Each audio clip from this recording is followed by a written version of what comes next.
Qué gusto, qué alegría, qué bendición estar nuevamente con ustedes. Esperamos que se encuentren muy bien y que sientan en sus vidas, en sus necesidades, la presencia de un Dios maravilloso. Aquí estamos en su programa Lecciones de Esperanza. Una oportunidad para abrir la palabra de Dios y recordar una vez más cuánto nos ama Él y qué planes maravillosos tiene para cada uno de nosotros. Esperamos que en esta mañana, que en este momento, al disfrutar de este lindo tema, juntos podamos crecer. Para este crecimiento necesitamos la dirección del Espíritu Santo y también en esta ocasión Dios, que ha sido bueno con nosotros, nos permite contar con la compañía del pastor José David Sánchez. Pastor José David, gracias por su compañía, gracias por estar aquí con nosotros.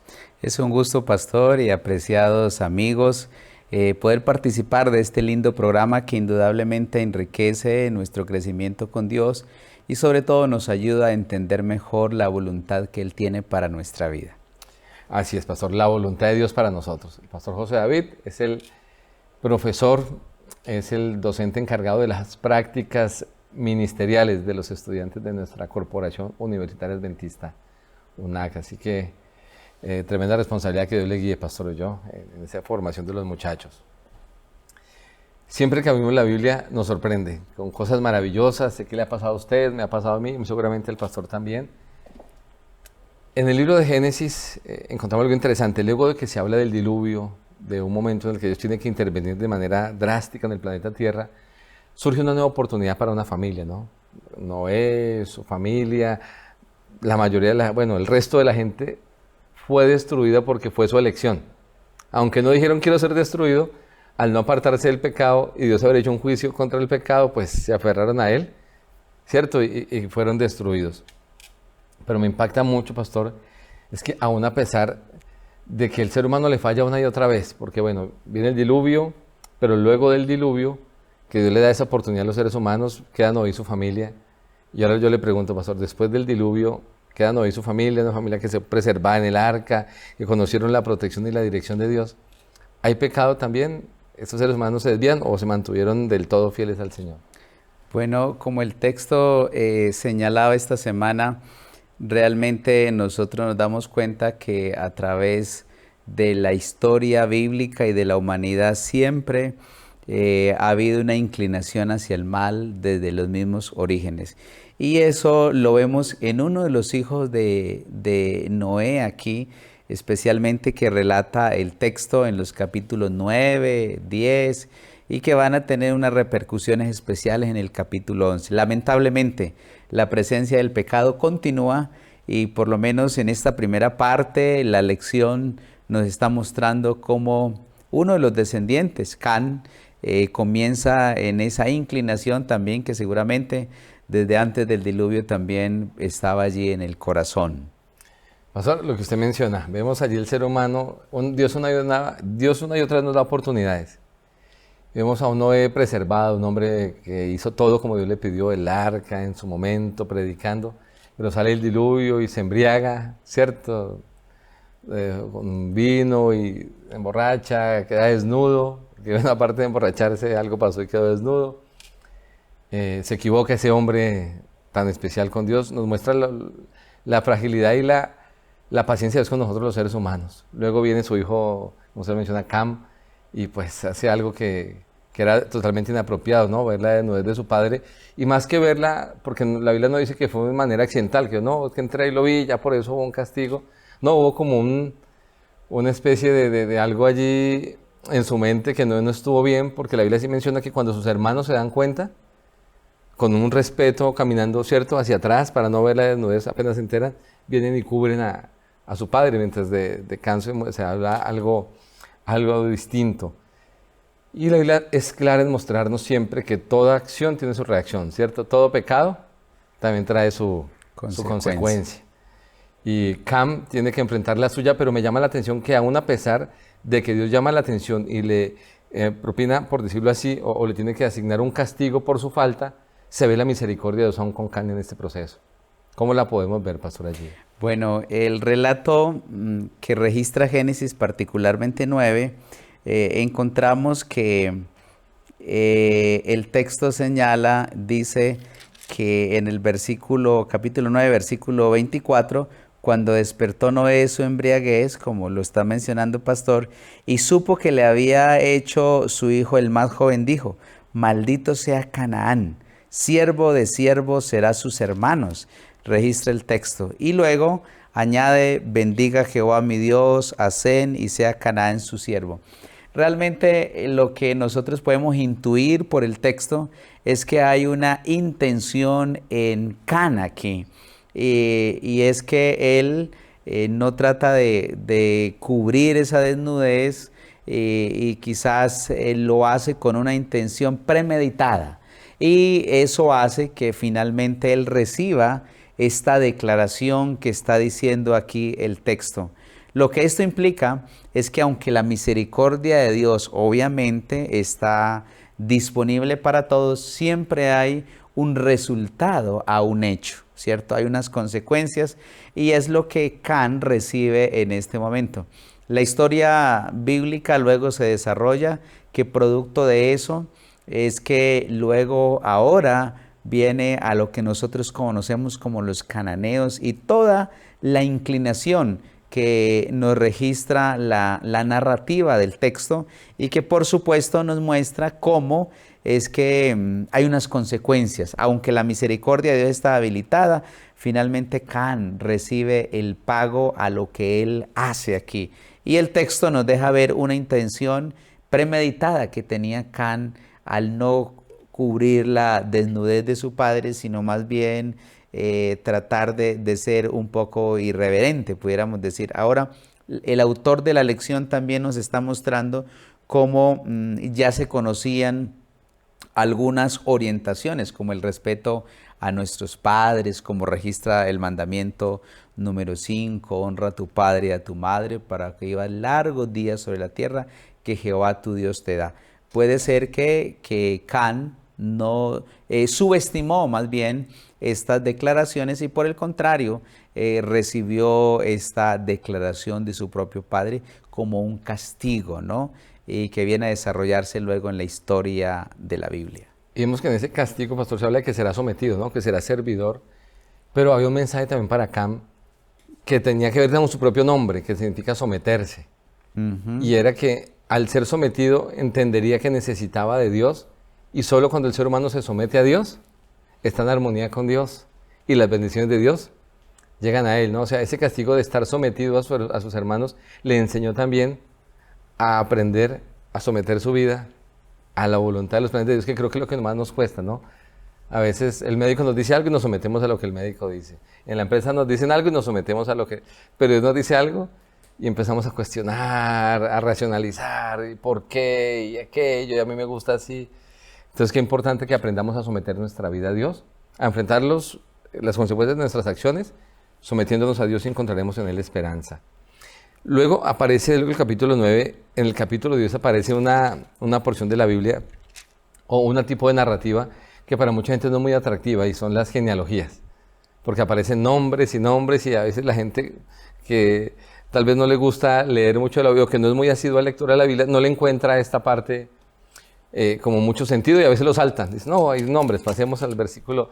¿Por qué es importante esa genealogía, pastor, allí de Génesis 10 y en especial en la vida de Noé, de este hombre especial? Bueno, las genealogías son relevantes en la narrativa, en el texto bíblico, porque nos muestran que hay una conexión histórica, que las personas que vivieron realmente fueron reales y que por supuesto hay unos antepasados, hay un conocimiento de unos hechos y nos muestran y nos hacen ver que hay posiblemente cosas que ya se han dado y que se han repetido. Entonces, las genealogías nos muestran esa conexión entre lo que había ocurrido antes, quiénes eran sus progenitores y qué habían hecho ellos. Por otro lado, también nos hace recordar que las personas que vivieron fueron personas reales y que aunque los nombres en nuestro tiempo puede ser hasta un poco difícil de pronunciar y quizás una lectura no tan amena,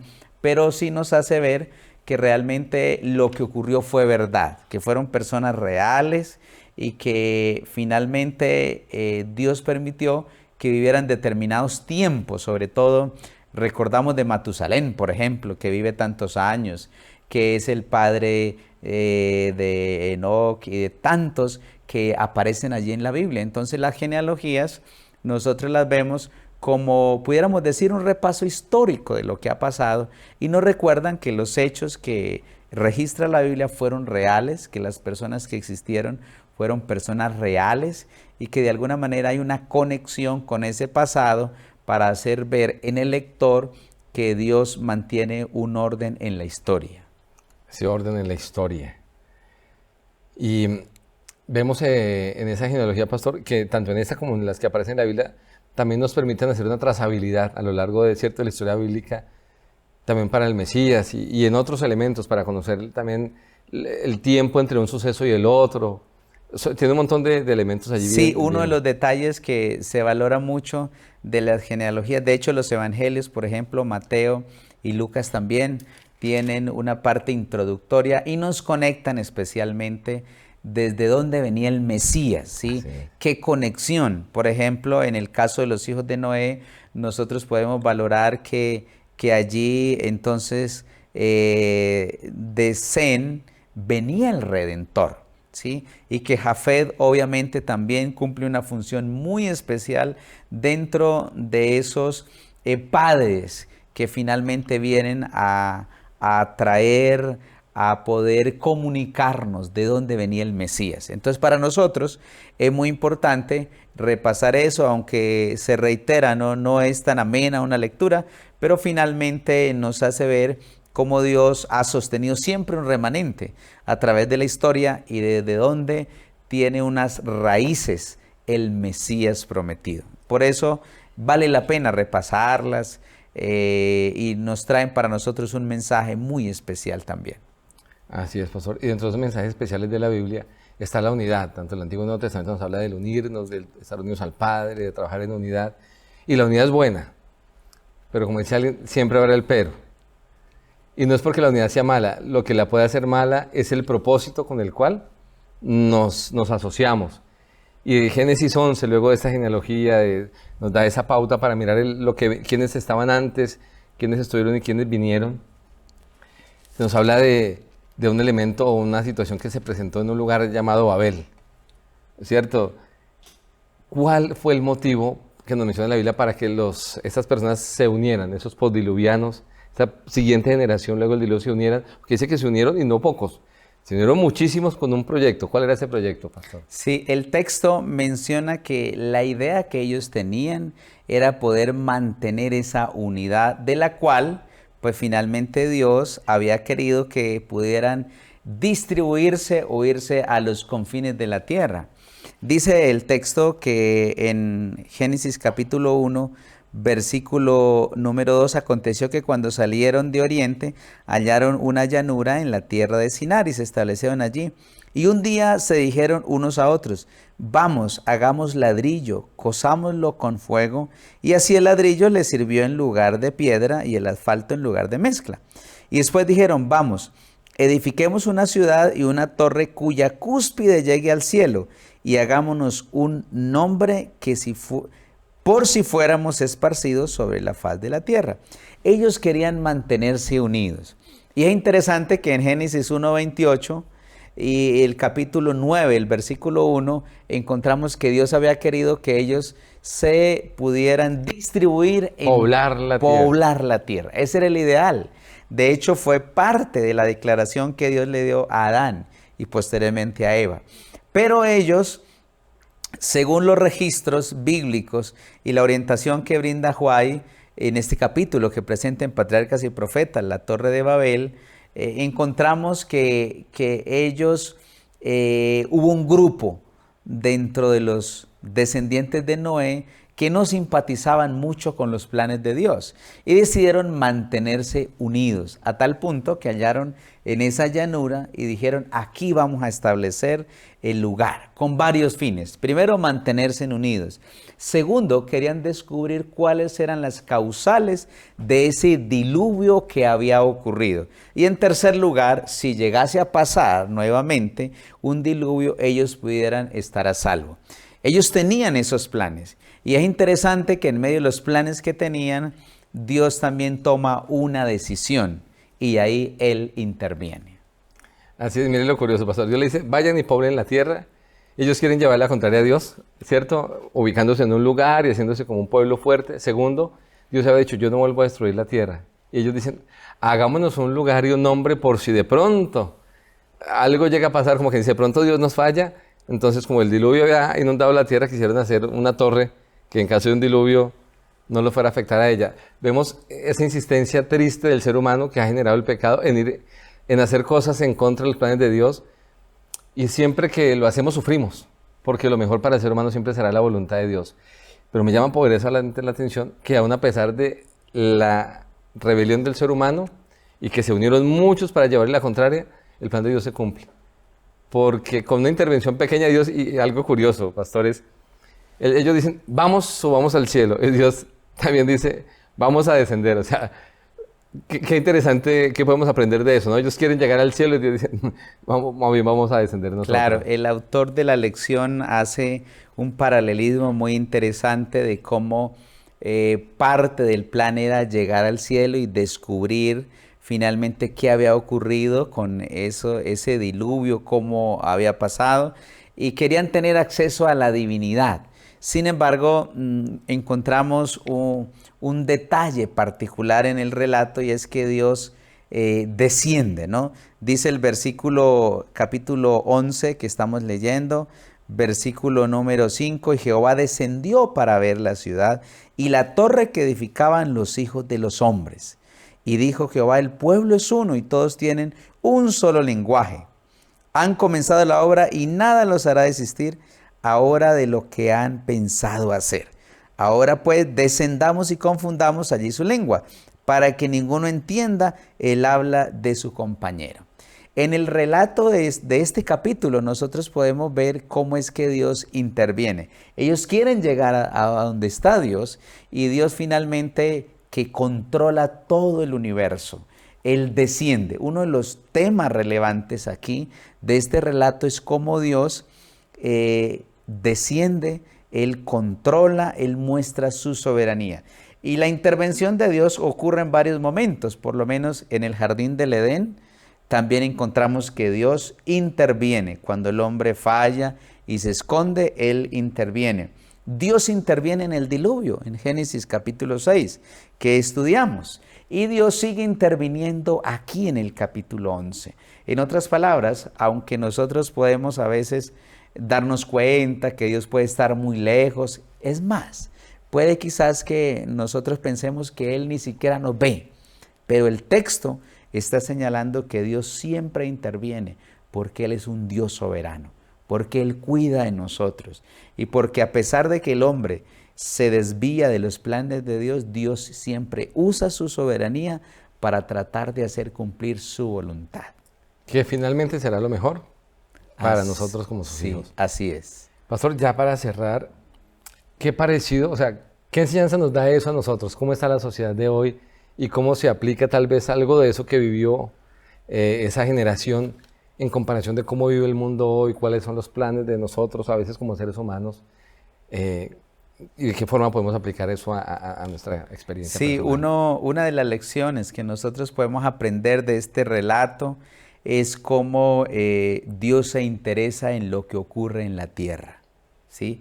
Es uno de los mensajes que nosotros podemos ver en este relato, que de paso ha sido cuestionado, y por lo menos estos 11 capítulos de Génesis en el mundo académico es puesto en duda, y muchas personas dicen que no fue cierto. Pero para nosotros, quienes aceptamos el registro de la Biblia como la palabra de Dios y como un hecho real, podemos determinar, número uno, que Dios se interesa en todo lo que ocurre en la tierra. El mensaje de la Biblia es cómo Él interviene y cómo Él busca a sus hijos, ¿sí? Él se interesa en las naciones.